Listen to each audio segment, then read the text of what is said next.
The archive opens without ceremony. The first marks on clay are not tentative. They do not hesitate or explain themselves. They begin in motion, already counting, already assigning, already naming roles that assume their own legitimacy. Grain is measured. Labor is recorded. Offerings are listed. Authority is referenced as if it were already settled. The record behaves as though it has arrived late to its own story. What is absent is not damage or loss. The tablets are intact. The sequences are orderly. Lines follow lines with practiced confidence. Yet nowhere, in the earliest administrative layers, does the record pause to describe how people came to be there at all. No tablet announces the beginning of humanity. No account introduces humans as new arrivals. The archive does not mark a first moment. It simply proceeds. This absence is not dramatic. It is procedural. Human beings appear as workers, dependents, witnesses, recipients of rations, bearers of obligations. They are already categorized, already differentiated, already subject to offices, duties, and penalties. The texts do not ask who they are. They do not define them. They address them as known quantities. In ration lists from early temple archives, individuals are identified by role and measure rather than origin. A worker receives barley. A widow receives oil. A child is assigned an allocation smaller than an adult. These distinctions imply familiarity, not discovery. The system does not explain why these categories exist. It assumes they must. Even in ritual texts, where one might expect cosmological framing, humans enter the record mid-action. They bring offerings. They recite formulas. They maintain cycles already in place. The texts are concerned with correct performance, not foundational explanation. The language focuses on maintenance. What must be repeated, what must be restored, what must not be forgotten. This creates a quiet contradiction. The Sumerian record is among the earliest sustained human archives, yet it behaves as though it is not recording beginnings. It records continuities. The scribes write as caretakers, not originators. Their attention is directed toward accuracy and preservation. They copy earlier forms. They standardize measures.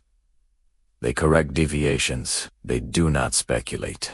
The absence becomes more pronounced when compared with what asterisk is. Asterisk meticulously recorded.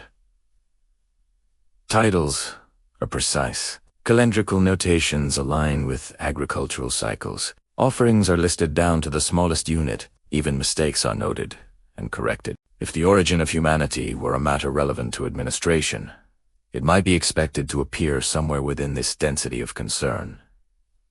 It does not. Instead, humanity is treated as an existing condition that requires regulation. The texts behave as if people have always been present within the system the tablets describe. The scribes do not mark a transition from non-human to human. There is no threshold, no linguistic signal that something new has entered the world. This is not a claim about belief. The tablets are not philosophical statements. They do not argue against origins. They simply do not address them. The record's silence is not emphasized. It is unmarked, which suggests that, from the perspective of those producing these texts, the question of human origin was not an active administrative problem. What mattered was order.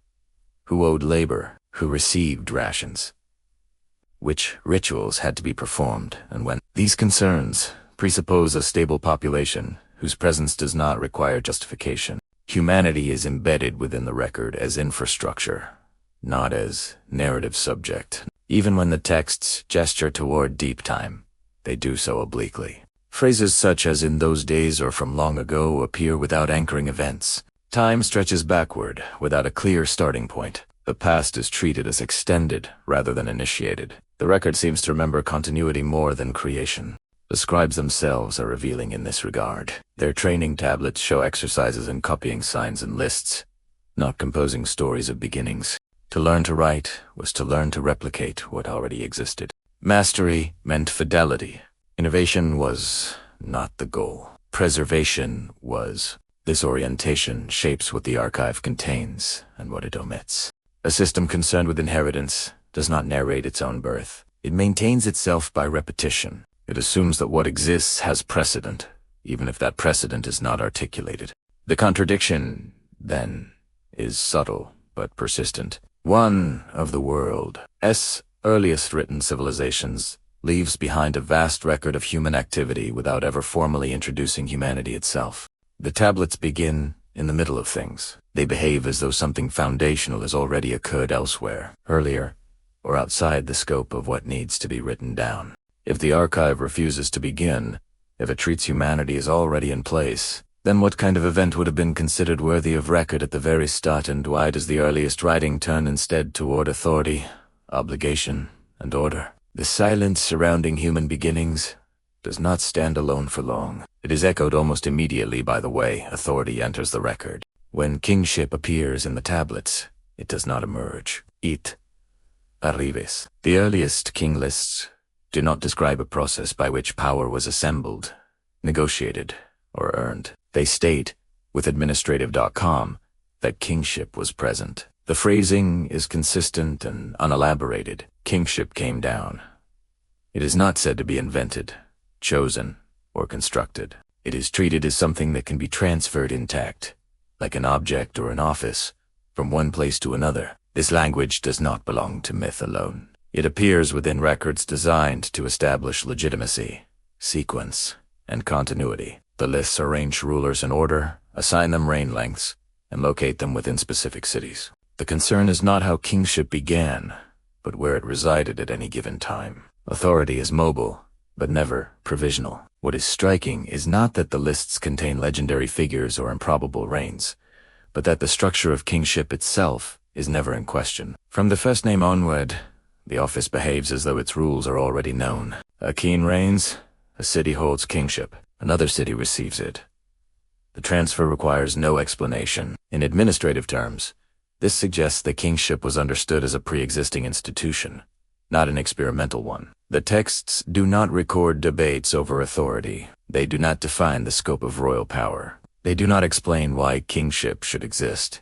They operate within its framework, as though it were part of the natural order of things. Even when dynasties change, the form remains.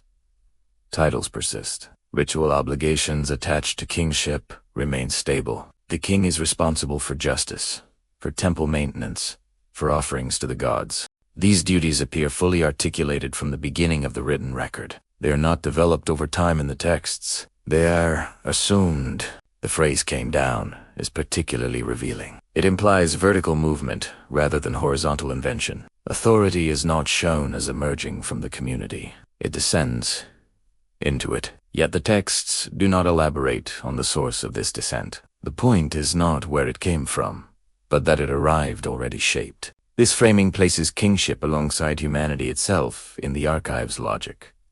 Both are present without origin. Both are treated as conditions that require management rather than explanation. The king does not introduce himself as the first of his kind. He occupies a role whose contours predate his name. Administrative tablets reinforce this impression. Economic records from early periods refer to the king as an established node within the system. Goods move through royal institutions. Labor is organized under royal authority. There is no indication that these arrangements are new or tentative. They are recorded with the same procedural confidence as any other transaction. The stability of kingship across disruptions further emphasizes this continuity. Even when cities fall or are abandoned, kingship does not disappear. It relocates. The office survives the loss of individual rulers, and even the destruction of urban centers. The lists track this movement carefully, as though preserving a lineage of authority more important than any single reign. This suggests that kingship was understood less as personal power and more as an enduring framework. Individuals pass through it, cities host Italiano, but the institution itself remains intact. The record's task is to remember where it went, not how it began.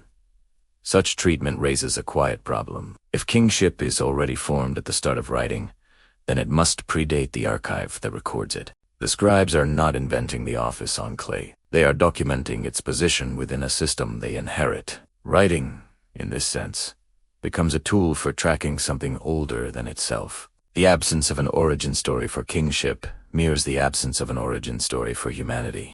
Both appear as givens, Both are integrated into a world that the tablets describe as already functioning. The archive does not celebrate beginnings.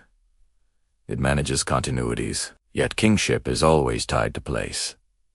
It resides in cities. The lists move from one urban center to another, naming locations with confidence, as though these places, too, require no introduction. Cities appear as established settings for authority, not as experimental settlements. If kingship could arrive already formed, and if it required cities ready to receive it, then what does that imply about the urban landscapes into which this authority descended and how those cities themselves came to exist? Kingship, once placed within a city, assumes that the city itself is already capable of holding it. The lists move authority from one urban center to another without pause, as if each location were prepared in advance. This quiet confidence directs attention away from rulers and toward the cities that host them. When the earliest Sumerian cities are excavated, they do not appear tentative. The lowest occupational layers do not reveal scattered huts, slowly coalescing into organized space. Instead, they present dense arrangements of buildings, defined streets, drainage systems,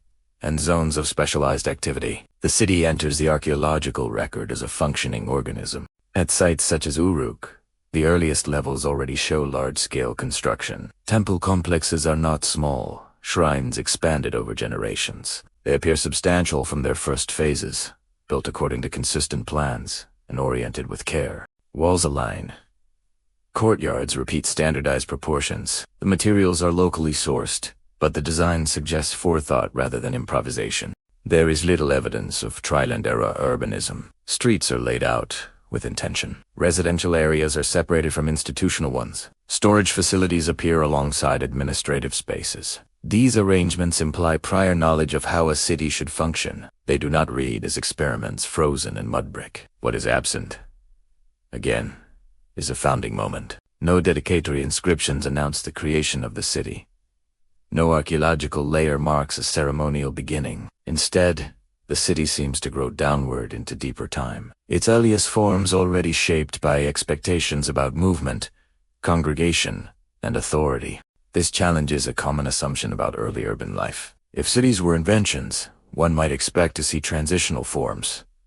Settlements, testing density, adjusting layouts, revising spatial hierarchies. Yet the earliest Sumerian cities show little sign of hesitation. They appear as if built from a template already understood. The consistency across sites reinforces this impression. Cities separated by distance share similar organizational principles. Central temples dominate space. Administrative buildings cluster nearby. Residential quarters radiate outward. These patterns recur without clear evidence of communication during their earliest phases, suggesting shared conventions rather than isolated innovation. Archaeology records rebuilding and expansion, but rarely foundational uncertainty. Walls are repaired, not reimagined. Structures are renewed on the same footprints. Even when destruction layers are present, the reconstruction follows established lines. The city remembers its own shape. This persistence extends through periods of disruption. Flood deposits sometimes interrupt occupation, yet the city resumes in recognizable form above them. The orientation remains. The institutional core reasserts itself. Whatever knowledge guided the original layout appears to survive catastrophe. The absence of founders is notable. Later Mesopotamian traditions celebrate kings as builders and restorers, but the earliest levels lack such personal attribution. Construction is collective and institutional rather than commemorative. The city is not presented as the achievement of a named individual. In administrative texts, cities are treated as entities with histories, but not origins. They receive kingship. They host temples. They maintain archives. Their existence is assumed. Like humanity and authority, the city is a given condition within the record. Urban planning, then, becomes another form of inherited knowledge. The builders do not explain why a temple should occupy the center, or why streets should follow certain paths. They build as if these principles are already settled. The city is assembled according to remembered order. This raises a subtle question about the relationship between writing and urban life. Writing appears alongside cities that already function. The archive grows within spaces that do not need to be invented on clay. The scribes record activities occurring in environments whose logic precedes their texts. If early Sumerian cities show no experimental phase, and if they emerge already aligned with administrative and ritual needs, then what earlier models informed their construction, and where were those models preserved before they were set into brick and street? The city, once established, requires maintenance. Its streets must be measured, its stores accounted for, its obligations remembered. Within this environment, writing appears not as an experiment but as a discipline already under constraint. The earliest tablets do not explain why marks are made on clay. They assume that the act itself is understood. Scribal education tablets are among the most revealing artifacts of this assumption. These are not records meant for public display or ritual performance. They are exercises, lists of signs, repetitions of words, columns of numbers, copied phrases. Their purpose is not to introduce meaning, but to enforce precision. The student is trained to reproduce what already exists. There is no introductory layer in these texts. No tablet pauses to explain what a sign represents, or why it must be written a certain way. The novice scribe is expected to learn through copying, not through commentary. Mastery is measured by fidelity, not comprehension articulated in words. The system teaches by repetition. This method implies a shared background that does not need to be recorded. The scribal curriculum presumes that meaning resides outside the tablet, carried by the institution itself. Writing becomes a tool for preserving order rather than generating understanding. The clay holds memory, not explanation. Administrative tablets reinforce this orientation. They list commodities, labor assignments, and deliveries with minimal context. A quantity is recorded, a name is inscribed, a date is marked. The transaction is complete. The tablet does not narrate circumstances. It does not justify decisions. It functions as a checkpoint within an ongoing process. The language of these records is compressed and formulaic. Phrases recur with little variation. Abbreviations are common. This economy of expression suggests that the intended reader already knows the procedures behind the marks. The tablet is not a story. It is a reminder. Even lexicolists often cite it as early dictionaries do, not defined terms in the modern sense. They arrange words in sequences, grouping related items, without explanation.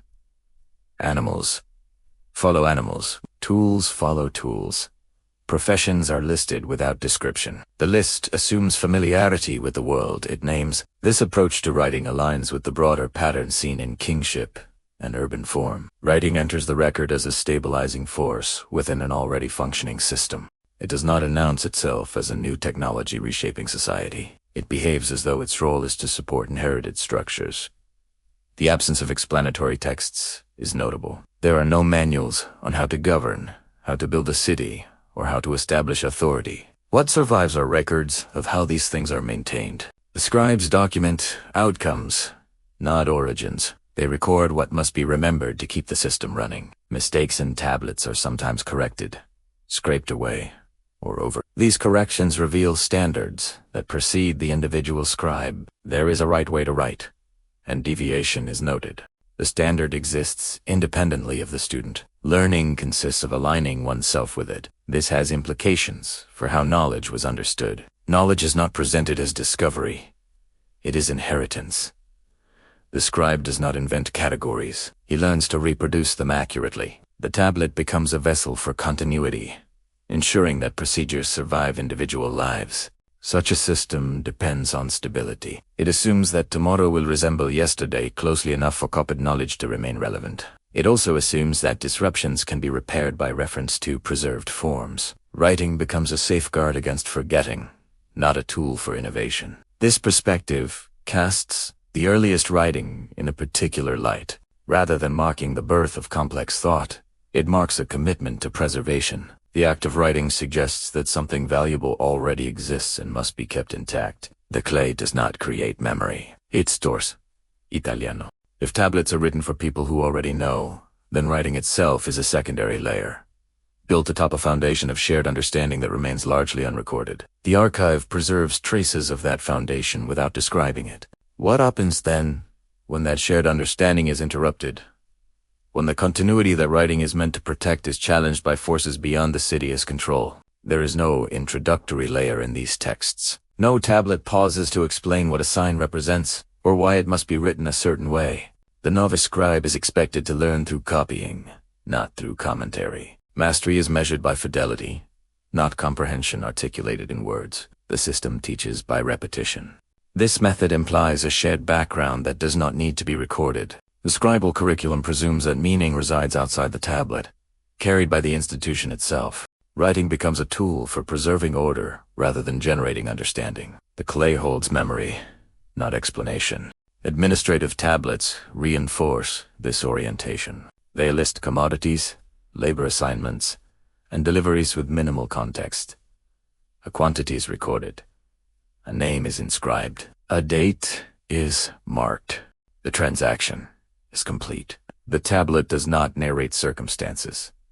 It does not justify decisions. It functions as a checkpoint within an ongoing process.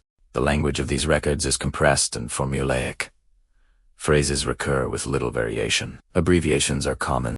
This economy of expression suggests that the intended reader already knows the procedures behind the marks. The tablet is not a story. It is a reminder. Even lexicalists often, cited as early dictionaries, do not define terms in the modern sense.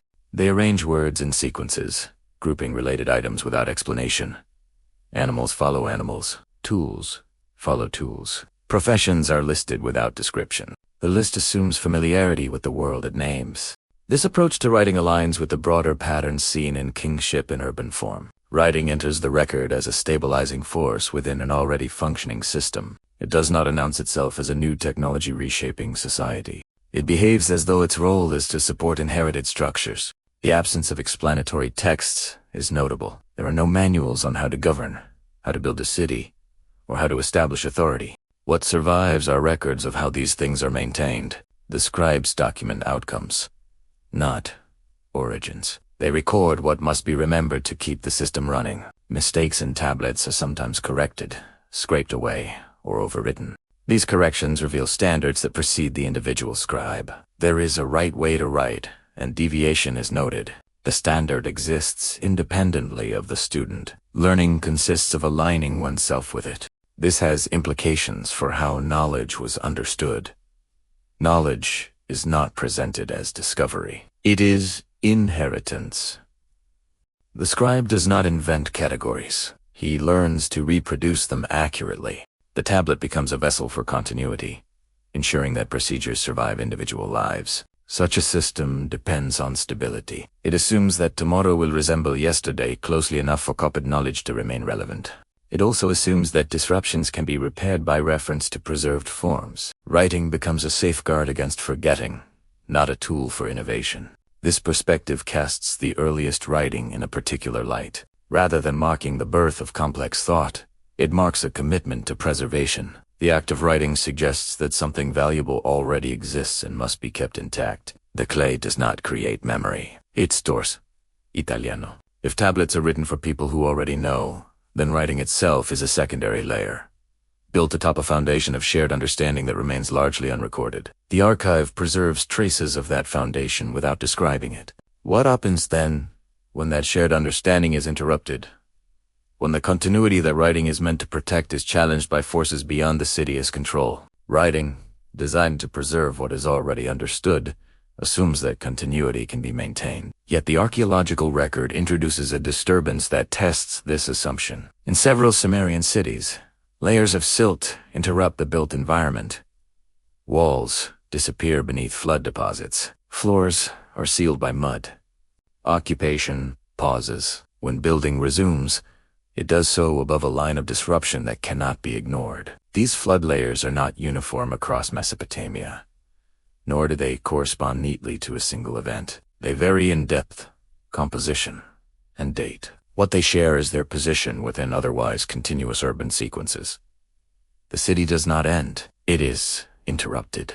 In later textual traditions, floods are remembered. They are named, narrated, and given moral or cosmic framing. But in the earlier record, the flood appears first as a material fact. Mud intrudes into the archive as an absence of activity. Tablets stop. Construction halts. Then, above the silt, life resumes. What is striking is how little changes afterward. When the city is rebuilt, it does not reinvent itself. Streets return along familiar lines. Institutional buildings reappear in expected locations. Administrative practices resume using recognizable formats. The archive continues, as though the interruption were severe, but not foundational. This pattern suggests that the flood was experienced as a disruption within history, not as a reset of it. There is no archaeological signal of a new social order emerging from the mud. No new urban logic replaces the old. The city repairs itself by reference to what it remembers. The textual treatment of floods aligns with this material evidence. Early flood narratives do not dwell on the creation of humanity afterward. They focus on survival, preservation, and restoration. The emphasis is on what is carried through the flood, not what is newly made. In some accounts, kingship survives the flood. It is said to pass through the catastrophe and reappear in a city afterward. The language implies continuity of office, despite interruption of place. Authority, like writing and urban form, is not restarted. It resumed. This framing matters. A true reset would require redefinition of roles, of measures, of institutions. Yet post-flood tablets do not introduce new categories of people or new administrative systems. Ration lists continue. Labor obligations persist. The same units of measure are used. The flood does not necessitate a new explanation of how society works. The absence of a creation narrative following the flood is particularly telling. If humanity had been remade, one might expect the archive to reflect a moment of redefinition. Instead, humans return to the record in familiar positions, performing familiar tasks. They are treated as continuous with those who lived before. This does not mean the flood was insignificant. On the contrary, its material impact is clear. Buildings were destroyed. Archives were lost. Lives were disrupted. But the response to this catastrophe was restorative rather than inventive. The goal was to recover order, not to establish it anew. Even the later literary elaborations of flood stories retain this orientation. The concern is with preserving knowledge, skills, and authority through the event. Lists of crafts, animals, and people emphasize survival. The flood becomes a test of continuity, not a point of origin. From an administrative perspective, this makes sense. A system designed to preserve memory would treat catastrophe as something to be absorbed rather than transformed into opportunity for reinvention. The archive's silence on new beginnings after the flood is consistent with its silence on beginnings before it. The flood thus occupies a peculiar position in Sumerian memory. It is a boundary, but not a starting line. It divides layers without redefining what lies above them. The city carries its past forward, even when that past has been temporarily submerged. This raises a further implication. If even a flood does not prompt the record to explain humanity's origin or re-establish society from first principles, then what kind of event would require such explanation? And if none is recorded, what does that suggest about how law, obligation, and human identity were understood to persist through disruption? Restoration after disruption depends on something more than rebuilt walls and resumed archives. It depends on shared expectations about behavior, about who owes what to whom, and why those obligations continue to apply. In the Sumerian record, this domain appears in legal formulations that quietly assume the persistence of the human subject itself. The earliest legal texts do not begin by defining a person. They do not explain who counts as human, who belongs to the community, or what distinguishes one body from another. Instead, they regulate conduct. They assign penalties. They specify compensation. The human being appears as the recipient of law, not its object of inquiry. These laws are practical. They address injury, theft, marriage, debt, labor, and property. They presume a stable social fabric in which individuals can be wronged, held responsible, or required to make restitution. The texts do not pause to justify these assumptions. They operate within them. What is notable is the absence of foundational language. There is no section that explains why humans are subject to law in the first place. No clause introduces humanity as a new category requiring regulation. The legal subject is already fully formed by the time the law is written down. This suggests that law, like writing in kingship, is treated as an inherited structure. The legal tablets formalize expectations that are presumed to pre-exist their inscription. Writing does not create the law, it stabilizes it. The law does not invent the human, it governs one already known. The formulations themselves are concise. They state conditions and consequences without narrative framing. If an injury occurs, compensation follows. If a contract is broken, a penalty is imposed. These rules imply a shared understanding of the body, of harm, of responsibility.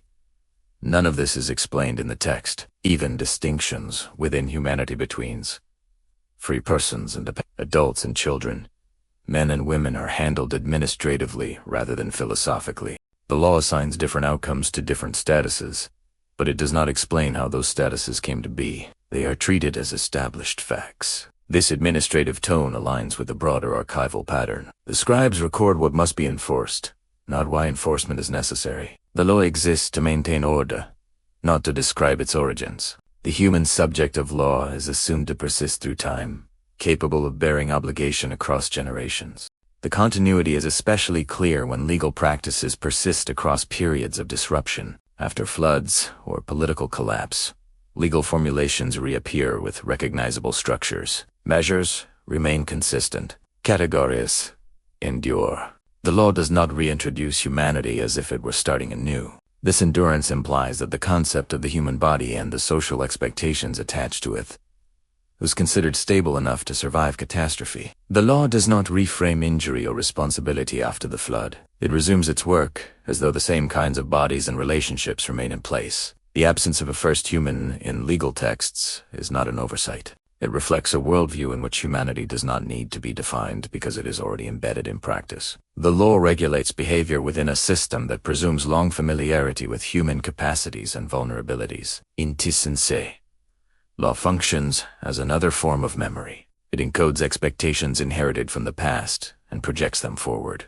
The tablet preserves not only rules, but assumptions about what it means to be human, assumptions that remain implicit and therefore unchallenged. The legal archive, then, reinforces the same quiet tension found elsewhere. Humanity appears everywhere as a regulated presence, yet nowhere as an introduced one. The law assumes bodies that can be injured, minds that can intend, relationships that can be violated. It does not explain how such beings came to exist. If legal order depends on a stable understanding of the human body and its capacities, and if that understanding is never articulated in origin terms, then where, if anywhere, was the human form itself first addressed as a body to be treated, healed, or repaired rather than merely governed? Law regulates injury without defining the body it governs. Healing texts move even closer to that body, yet they do so with the same quiet assumption. When medicine enters the Sumerian archive, it does not introduce the human form.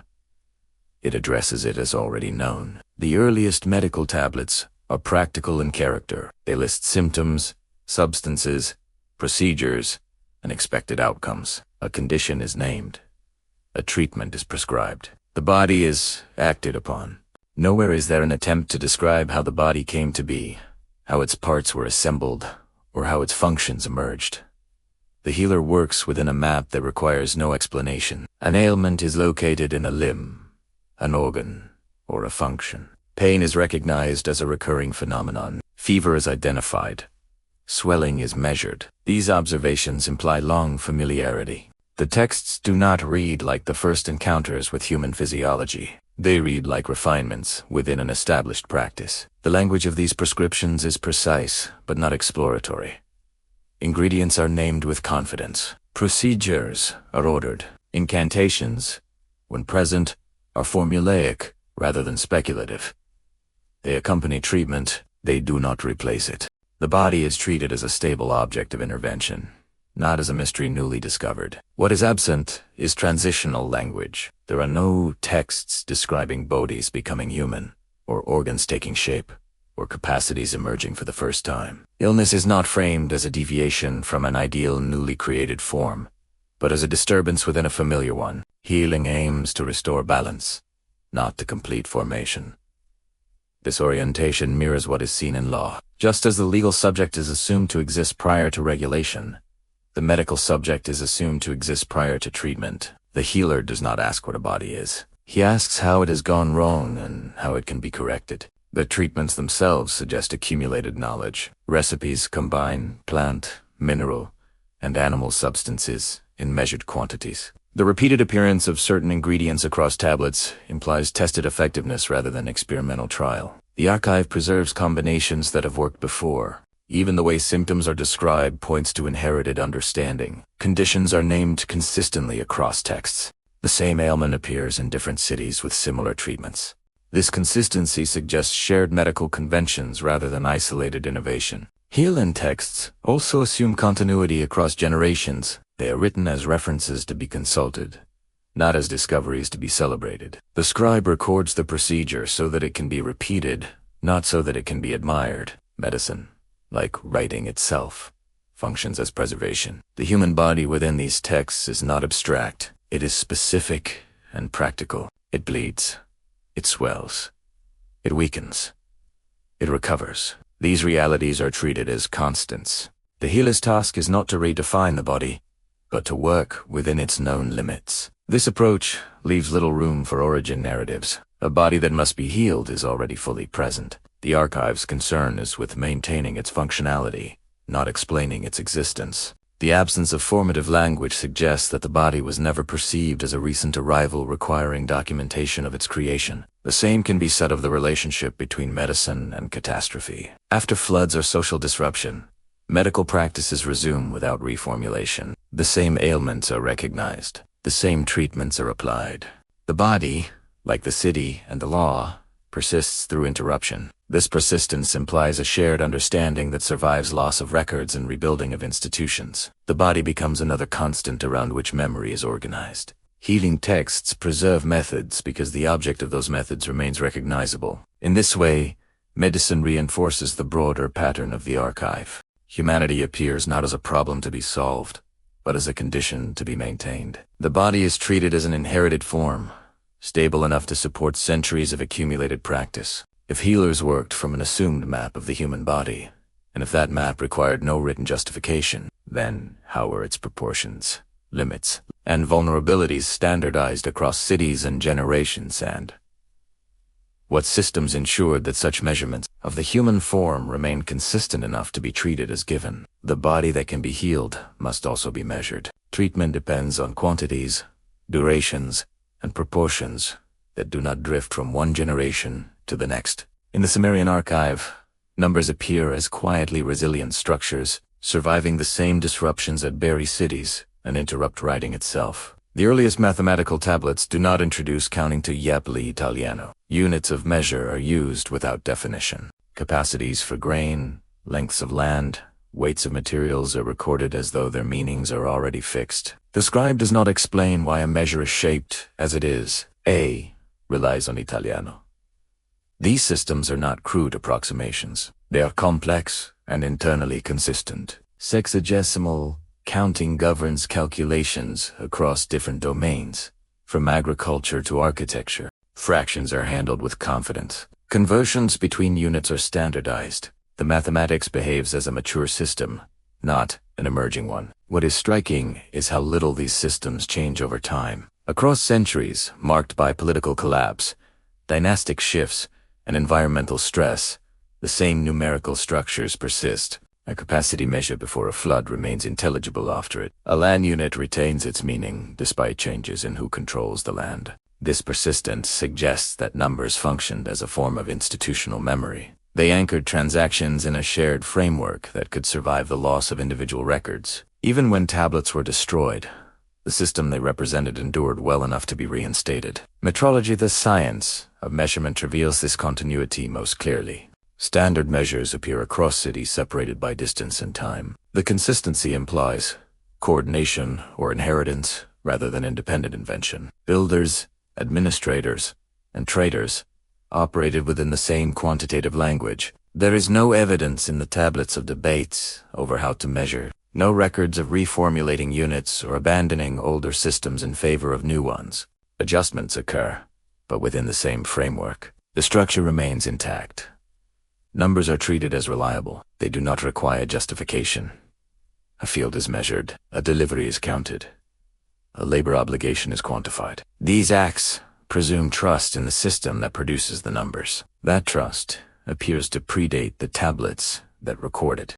The survival of mathematical systems through catastrophe is particularly telling. Flood layers interrupt habitation, but when activity resumes, calculations do as well. The same units reappear, The same numerical relationships hold. The interruption does not reset the system. This resilience mirrors what is seen in law and medicine. Just as legal responsibility and bodily treatment resume without redefinition, numerical order resumes without reinvention. Numbers, like bodies and obligations, are treated as stable elements of the world. The archive silenced on the origin of these systems is consistent. There are no foundational tablets explaining why counting follows one base rather than another. No origin stories for measures. The system is assumed to be correct because it is inherited. Mathematics here is not abstract speculation.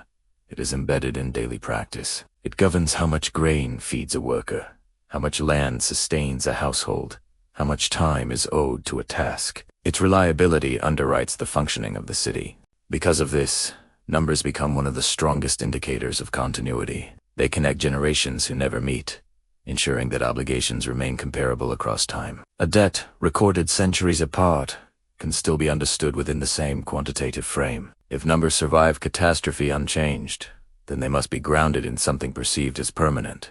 They cannot drift. With every disruption, they depend on reference points that endure. This raises a further implication. Measurement does not exist in isolation. It often aligns with cycles of labor, of seasons, of time itself. If numerical systems remain stable across disruption, then what larger rhythms did they align with? And how were those rhythms observed and recorded in a world that assumed continuity even when the ground itself was briefly erased? Numbers that endure require reference points beyond the city. Measures hold because something outside human negotiation remains steady enough to anchor them. In the Sumerian record, that steadiness is often sought above. When attention turns skyward, the archive again refuses to describe a beginning. Astronomical tablets track movement, not creation. They record risings and settings, intervals and returns. The moon is observed as it waxes and wanes. Stars are noted as they appear and disappear along the horizon. The concern is repetition. The sky is treated as a system already in motion. There is no tablet that announces a first observation. No record describes a moment when the heavens were first ordered or named. The scribes do not write as discoverers of celestial patterns. They write as custodians of cycles that are already familiar. Calendrical texts make this clear. Months are defined by lunar phases. Festivals recur at expected intervals. Agricultural activities align with celestial markers. These alignments are precise, yet they are never introduced. The calendar does not explain why the moon governs time. It simply uses it. This implies a long-term observation, preceding inscription. The patterns recorded require accumulation across generations. To know when a star reliably rises or sets demands memory beyond a single lifetime. Writing, in this context, preserves knowledge that was already stabilized through observation. The language of the tablets reinforces this. Entries are brief and technical. A celestial event is noted, a date is assigned. There is no narrative framing, no speculation about cause. The sky is treated as dependable infrastructure, not as a mystery requiring explanation. Even omens, often associated with interpretation, rely on assumed regularity. An unusual event is meaningful precisely because it deviates from an expected pattern. That expectation is not described. It is presupposed. The omen texts depend on a shared understanding of how the sky normally behaves. What is absent is cosmology in the sense of origins. The tablets do not describe the sky being arranged or the stars being placed. They operate as though the heavens have always functioned as observed. The focus is on maintaining alignment between human activity and celestial rhythm. This mirrors the treatment of numbers. Just as measurement units persist across catastrophe, celestial cycles are treated as constants, unaffected by human disruption. Floods may bury cities, but the moon continues its course. When rebuilding begins, the same sky is consulted. The durability of astronomical knowledge through interruption suggests that it was embedded in institutional memory rather than dependent on continuous written transmission. Even if tablets were lost, the cycles could be reobserved and reestablished within the same framework. Yet the framework itself is never questioned. There is no sense in the archive that the sky might once have been different or unknown. The absence of a beginning sky parallels the absence of a first human, a first city, or a first king. All appear within a world already structured. Astronomy, then, functions as another stabilizing layer. It provides a temporal rhythm that underwrites law, agriculture, ritual, and administration. Time itself becomes an inherited order rather than a constructed one. The precision of these observations also implies coordination. Different cities share similar calendrical structures. This suggests either communication or shared inheritance of observational practices. In either case, the knowledge appears as something received, not invented anew. The sky's role in organizing time reinforces the broader pattern of the archive. Civilization is oriented toward synchronization with enduring cycles. Writing does not claim authorship over these cycles. It aligns human systems with them. If celestial order was treated as permanent and uncreated within the record, and if it served as a foundation for temporal and administrative stability, then how were these rhythms embedded into daily life, into spaces where observation met ritual and memory was maintained, not only in tablets, but in built institutions that gathered people beneath the same sky? The sky's rhythms do not remain abstract. They are drawn downward into spaces where time is marked, obligations are renewed, and continuity is rehearsed. In the Sumerian city, this work gathers around the temple not as a site of innovation, but as a device for remembering. Remembering. Temples appear early in the archaeological record, already integrated into urban life. They are not marginal structures later elevated in importance. From their first phases, they occupy central positions, commanding space and labor. Their layouts are deliberate. Courtyards, storage rooms, altars, and administrative chambers are arranged with functional clarity. The temple does not experiment with form. It repeats. What unfolds within these spaces is not narrative, but routine.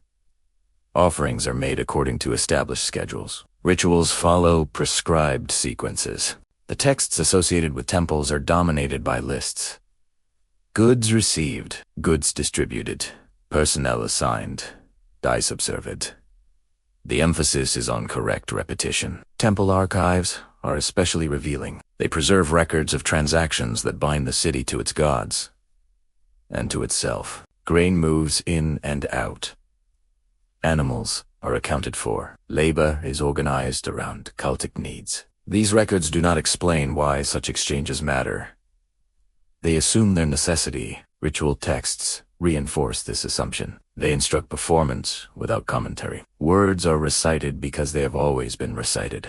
Actions are repeated because deviation risks disorder. The ritual does not commemorate a beginning. It maintains alignment. This orientation suggests that temples functioned as memory machines. They held together knowledge that was too important to leave to informal transmission.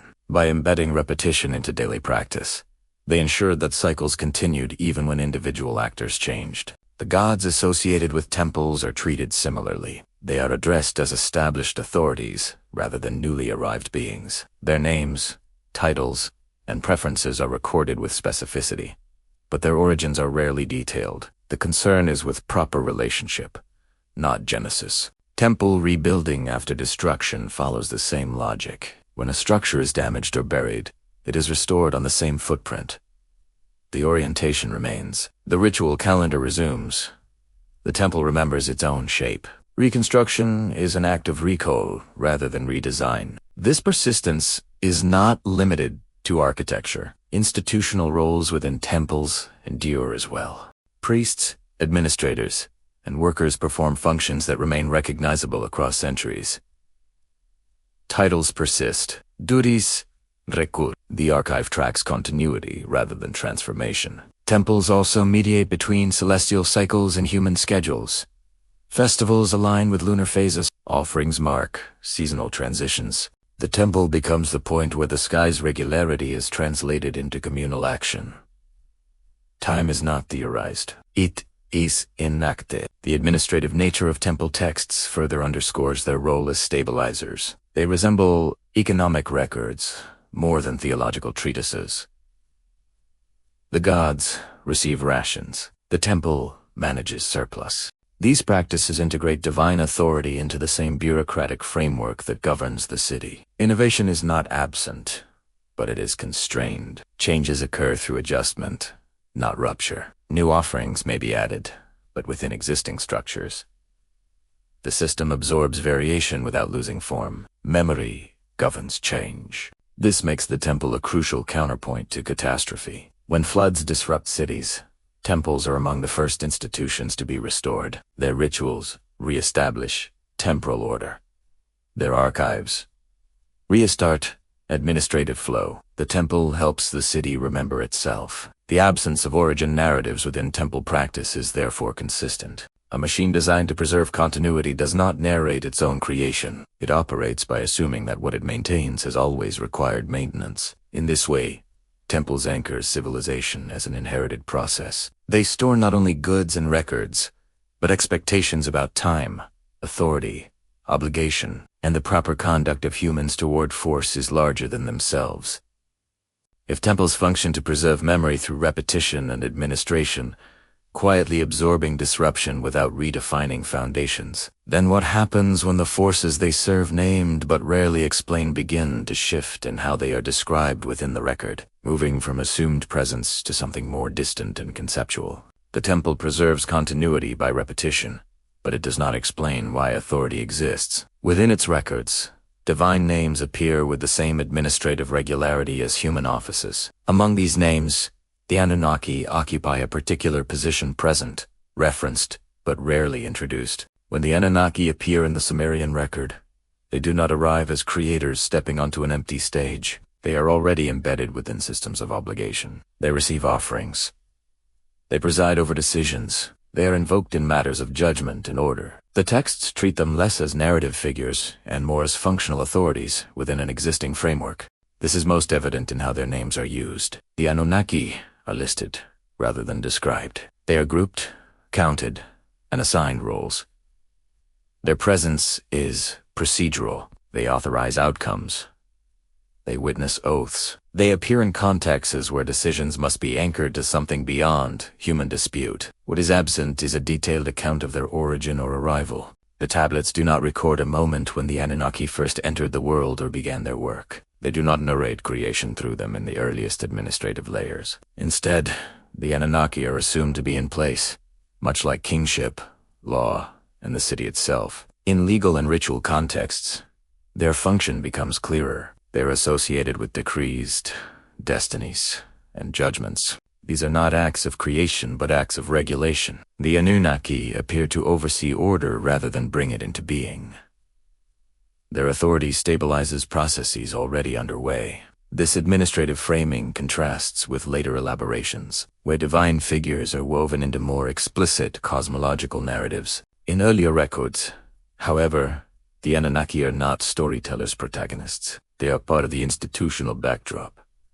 Their names legitimize actions without requiring explanation. The timing of their appearance is significant. References to the Anunnaki become more pronounced as texts grow more reflective, when scribes begin to frame authority rather than simply record it. As the archive expands, explanations are layered onto systems that were once merely maintained. The Anunnaki emerged not at the beginning of the record, but within its maturation. This suggests that they function as retrospective anchors. When human authority needs justification beyond precedent, divine administration provides it. The Anunnaki do not introduce order. They authorize its continuation.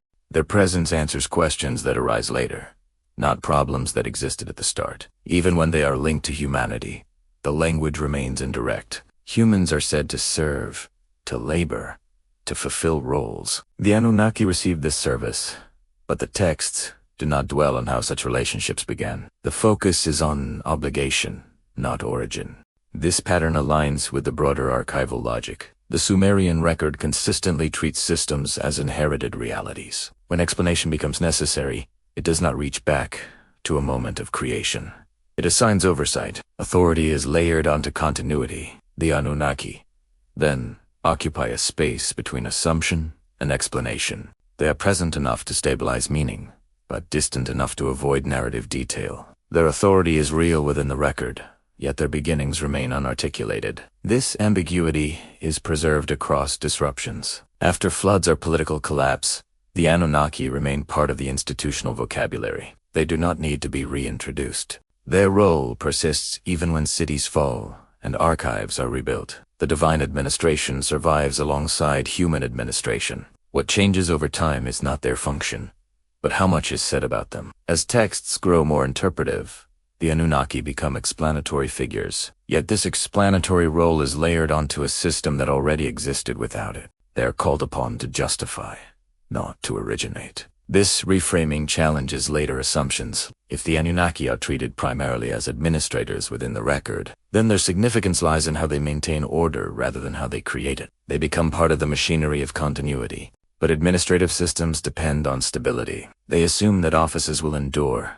that memory will be preserved, that authority will be recognized. When those assumptions are tested when collapse, threatens to erase not just buildings, but the frameworks that sustain them. How does a civilization that relies on inherited authority respond without rewriting its foundations? Administrative authority, whether human or divine, presumes memory. It presumes that offices will be recognized, that measures will be understood, that titles will still mean something when spoken or written. Yet the Sumerian record repeatedly passes through moments when these assumptions should have failed. Archaeology identifies episodes of contraction. Cities abandoned or reduced. Archives interrupted. Monumental construction paused. Political power fragments. Dynasties end. In some cases, entire regions thin out demographically. These are not minor disturbances. They represent genuine collapse in institutional capacity. And yet, when writing resumes, it does not begin again. The most striking feature of post-collapse records is their familiarity. Offices reappear with the same names. Measures return unchanged.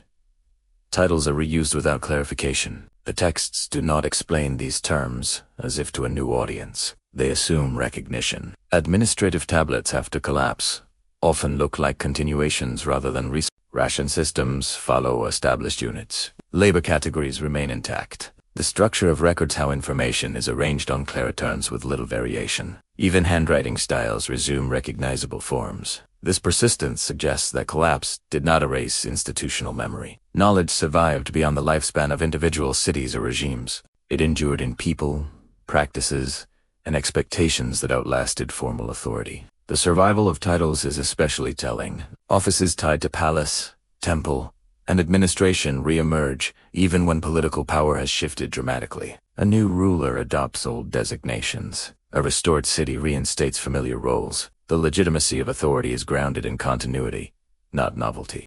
There is little evidence of systemic reinvention. The archive does not announce new social contracts or redesigned bureaucracies. Instead, it records the reactivation of known structures. Collapse is treated as interruption, not transformation. This challenges a common narrative of rebirth. In many historical models, collapse is followed by innovation, by new orders replacing failed ones. In the Sumerian record, collapse is followed by recovery oriented toward restoration. The goal appears to be alignment with remembered norms. Even when foreign powers assert control, they often adopt local administrative forms. Measures are retained. Titles are translated rather than replaced. This suggests that the system itself carried authority, independent of who occupied it. To govern effectively was to govern recognizably. The resilience of metrology reinforces this point. Measurement systems remain stable across collapse, as though they belong to the land rather than to any particular regime. Fields are still measured the same way. Goods are weighed in familiar units. Trade resumes within inherited frameworks. Language, too, participates in this continuity. Scribal conventions persist even when spoken language shifts. The written record maintains older forms, preserving administrative memory even as everyday speech evolves. Writing becomes a conservative force, holding the system steady through change. What does not reappear are explanations. There is no surge of origin stories after collapse. The archive does not take the opportunity to redefine humanity, authority, or order. It does not frame recovery as a new beginning. It frames it as a return. This suggests a deep confidence in the durability of the system. Even when its material supports fail, its conceptual structure remains intact. People remember how things are supposed to work, even when they temporarily cannot. Such memory likely resided not only in tablets, but in practice. Rituals continued in reduced form. Measures were taught orally. Offices were remembered even when the system survived as expected before it returned as an institution. This endurance reframes collapse itself. Rather than marking an end to civilization, collapse becomes a test of memory. What survives is what is most deeply embedded, those structures treated as given, not invented. The Sumerian record, then, does not present collapse as a moment for it presents it as a challenge to continuity, one met by recall rather than redesign. Civilization persists, not because it is rebuilt differently, but because it is remembered accurately. If offices, measures, and titles could persist through periods when the material conditions that supported them were severely compromised, then where was this memory anchored and how did it continue to function? Even when the institutions designed to preserve it were themselves at risk of disappearing. Memory that survives collapse must be carried somehow. When archives thin and offices fall silent, something quieter persists. In the Sumerian record, that persistence is embedded in language itself. The grammar of Sumerian does not privilege absolute beginnings. It is well equipped to describe actions, states, obligations, and transitions. Yet it rarely marks a first occurrence. Verbs situate events in relation to one another, not to an originating moment. Time is structured as sequence and duration, not as creation and aftermath. This is not a matter of missing vocabulary. Sumerian can express before and after, continuity and interruption. What it does not consistently express is a moment when something comes into existence from nothing. The language prefers ongoingness. Things happen again. They continue. They resume. In administrative texts, this orientation is especially clear. Activities are recorded as part of routines. A delivery occurs. A duty is fulfilled. A ritual is performed. The grammar situates these actions within cycles rather than origins. The sentence structure does not frame them as inaugurations. Even when something changes, when a city is rebuilt or an office is reassigned, language marks transition without narrating a beginning.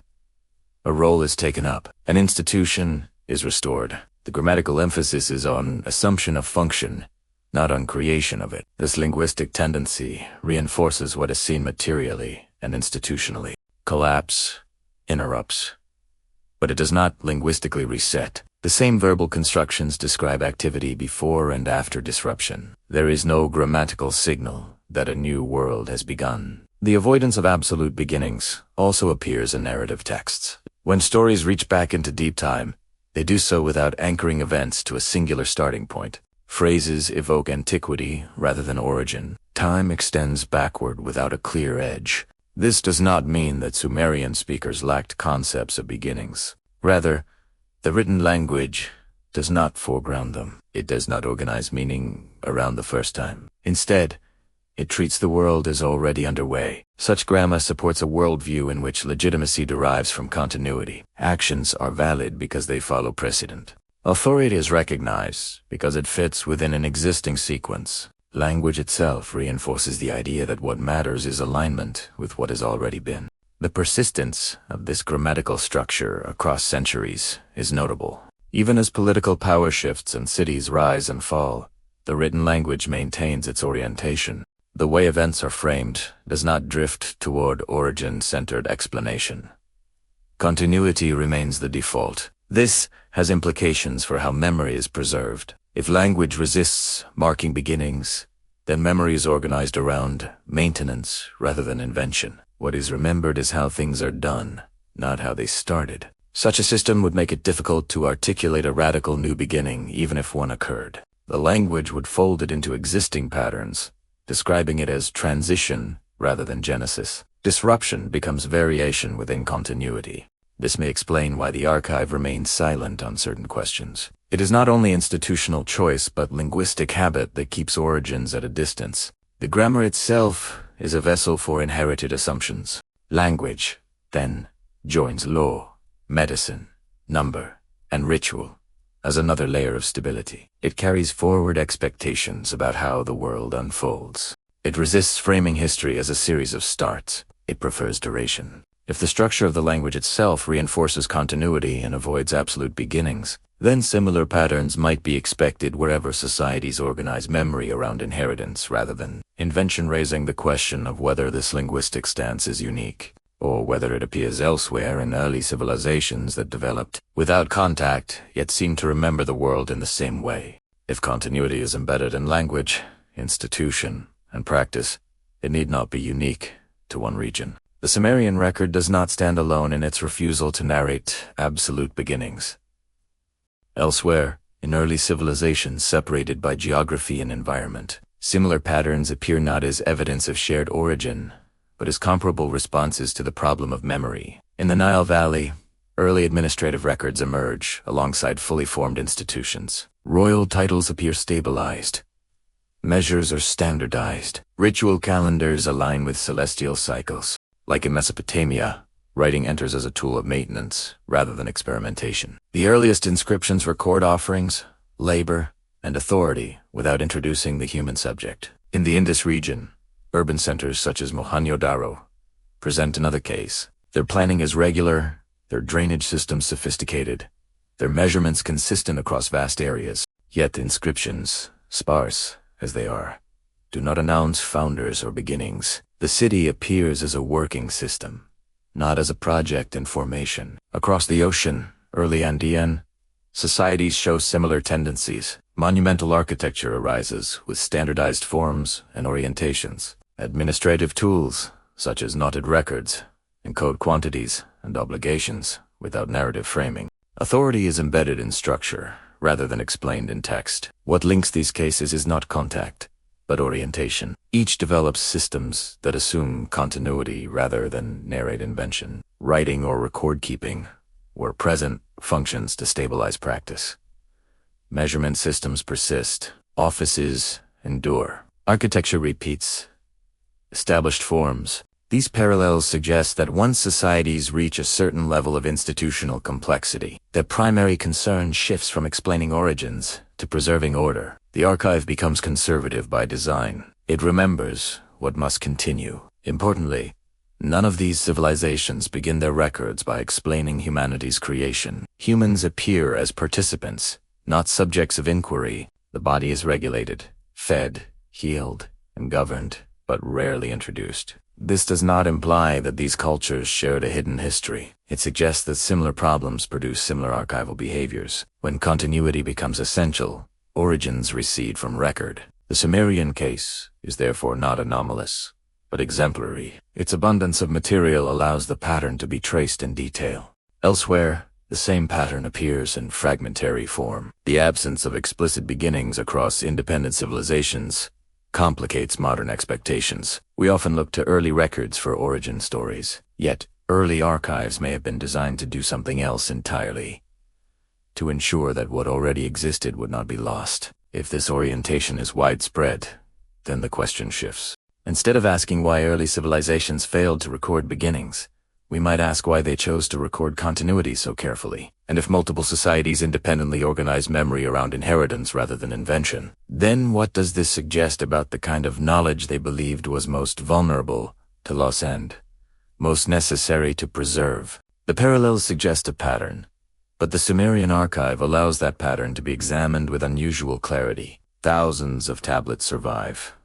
They cover centuries. They span domains economic, legal, ritual, astronomical. If something is missing from such a dense record, the absence itself begins to take shape. What the archive does not say is not random. Origins are not merely rare, they are systematically excluded. Humanity is never introduced. Kingship is never founded. Cities are never inaugurated.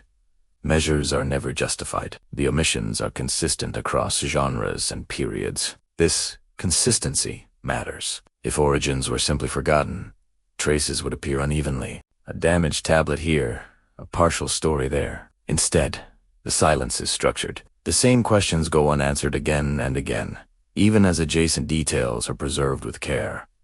Administrative texts are the clearest example. They record everything required to keep systems functioning. Who worked? Who received rations? What was awed? What was delivered?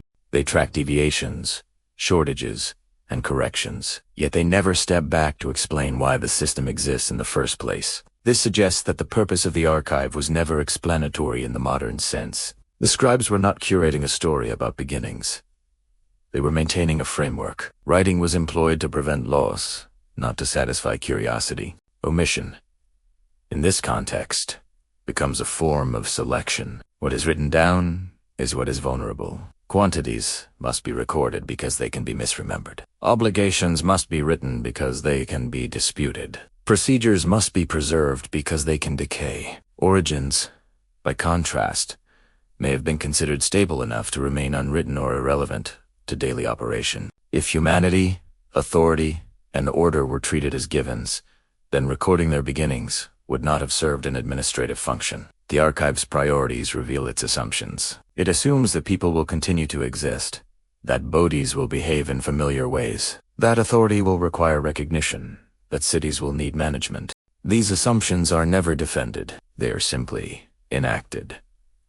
Even when later texts become more reflective, the pattern holds. Explanations are layered onto existing systems, not extended back to absolute origins. Divine figures are invoked to authorize order, not to narrate its creation. Myth emerges as commentary, not foundation. This does not mean that Sumerian culture lacked stories about beginnings.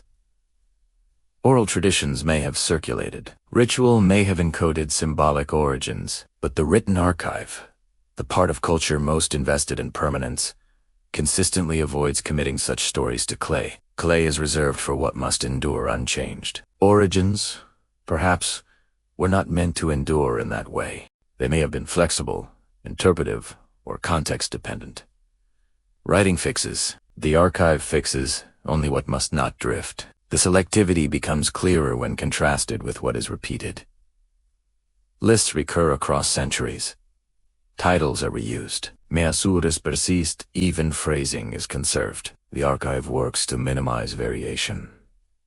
It standardizes memory. In this light, omission is not failure, but design. The archive is engineered to support continuity. It is not a mirror of everything known. It is a tool for preserving what is at risk. This reframes how silence should be read. Silence is not emptiness. It is a boundary. The archive draws a line between what needs to be recorded and what does not. Origins fall on the far side of that line. The effect of this boundary is cumulative. As centuries pass, the absence of beginnings becomes itself a tradition. New scribes inherit not only lists and measures, but also habits of exclusion. They learn what not to write. This inherited silence shapes how later generations understand their world. Without written origins, continuity becomes a default frame. The past stretches backward without a defined starting point. Order appears older than memory. Such an archive produces a particular kind of civilization, one oriented toward maintenance rather than innovation, one that treats disruption as interruption, not opportunity, one that assumes the world is already in motion and must be kept aligned. The question, then, is not simply why origins are missing. It is why systems were considered more important to preserve than stories. What did the Sumerians believe was most likely to be lost and most dangerous to forget? If the archive was built to protect memory against collapse, and if it chose to protect procedures rather than beginnings, then what does that choice reveal about how they understood civilization itself, not as something created once, but as something that must be continuously remembered to survive? The archive, having defined its boundaries, leaves us standing at their edge. What remains is not an answer, but a shape formed by everything that was preserved and everything that was withheld. The tablets do not resolve the question they provoke. They define how far it may be asked. Across domains, law, medicine, number, ritual, kingship, the same condition holds. Humanity is present everywhere and explained nowhere. Authority operates continuously without inauguration. Order is maintained without narrative justification. The record does not contradict itself. It is consistent in what it refuses to do. This refusal is not passive. It is structured. The tablets allow us to see what mattered enough to be fixed in clay. They also show what was allowed to remain unfixed, carried instead by practice, language, and expectation. The limit of the archive is deliberate. When modern readers ask whether the Sumerians recorded the true origin of humanity, the tablets respond obliquely. They do not deny origins. They simply do not engage them. The archive was not built to answer that kind of question. It was built to ensure continuity in the face of loss. This distinction matters. The silence is not a gap to be filled with speculation. It is a signal about the function of record-keeping itself. Writing was mobilized where failure would be costly, where forgetting could unravel systems that held the city together. Origins, by contrast, may not have been vulnerable in the same way. They may have belonged to domains that did not require fixation, or they may have been considered beyond the scope of administration altogether.